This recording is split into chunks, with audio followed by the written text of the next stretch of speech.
Hey, everybody. All right, we are on the Sabbath day equipping number 4. If you've been tracking with us, we're really getting into the meat of it now, so it's going to be fun. And what we're talking about today is time.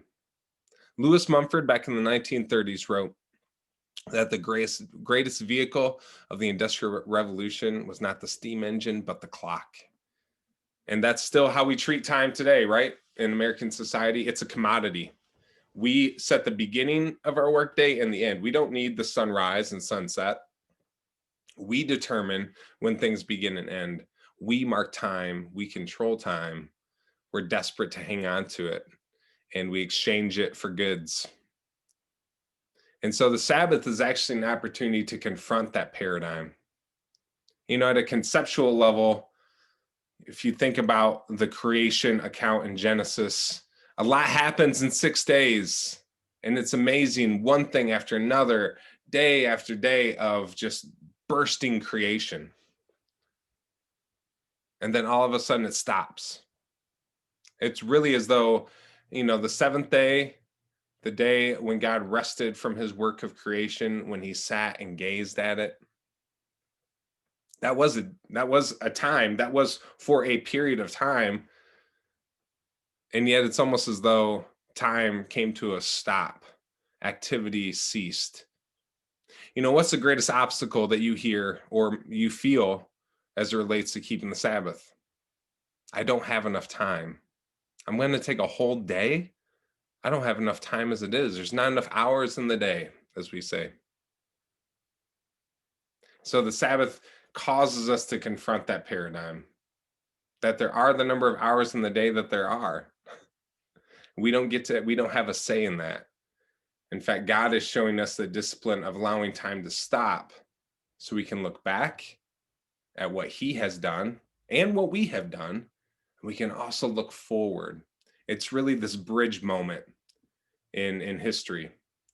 And in something that we get to experience every single week if we're willing to practice the Sabbath, of looking back at the work that we've done, at all the work God has done in our life and in this world, and we get to look forward to when he makes all things new, when he recreates us and our earth and the heavens and all reality.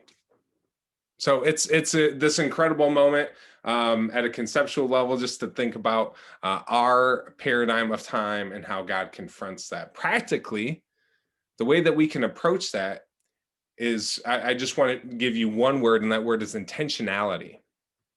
Having an intentionality of how we approach the Sabbath, that we're planning for it, that we're preparing for it, and that we're also continuing to delight in it even after the day has passed. So I'd encourage you, whenever you practice the Sabbath, so let's say you practice it on Sunday like me and my family do.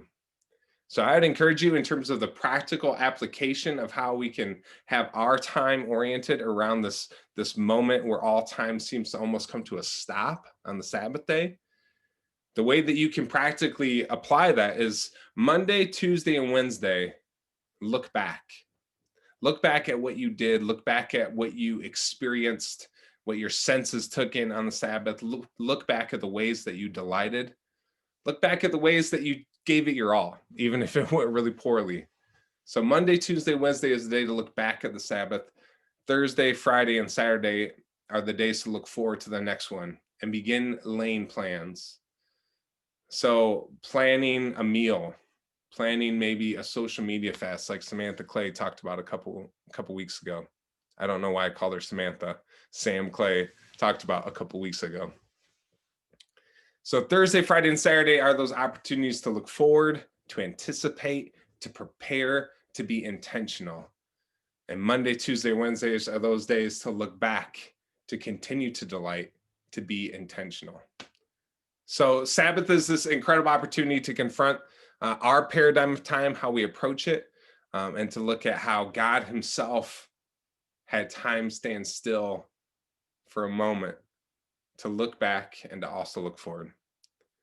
So I hope you have a great Sabbath day this upcoming, whatever day it is, whether it's Sunday or another day, and give it a go. Actually, take some time today and tomorrow. Take some time after your Sabbath and the days that that follow it, and and really be intentional with how you use it. All right, everyone.